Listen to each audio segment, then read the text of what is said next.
Salam əziz qardaşlar, əziz izləyicilər. Xoş gördük hər birinizi əziz qardaşlar. Buyurun baxın, bax belə 60 baş tatallar cinsi, dəvə qulaq, durna boğaz, qoşduq toğullar satılır. İçində 2-3 başı şişəkli, qalanı toğulu qoşlar.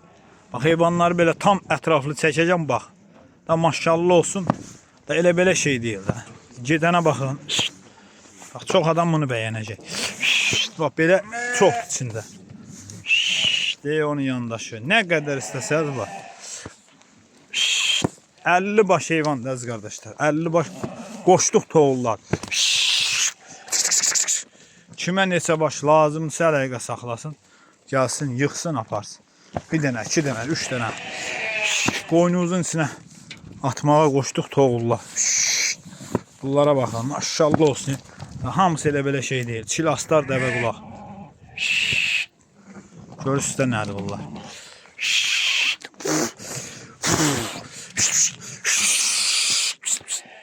Belə çəkəcəm bax. Bu gedənlərə baxın.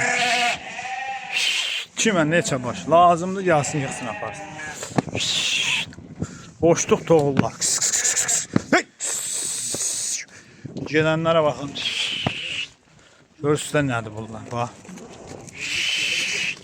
Hamısı qoşduq toğullar əziz qardaşlar. 50 baş heyvan. Kimə neçə baş lazımdırsa əlaqə saxlasın. Bu dəqiqədə lüboyu qoşduq eləyir. Lüboyu. Lüboyu qoşduq eləyir. Görürsünüz. Bax bunlara baxın. Buna bax, buna bax, buna bax, buna bax.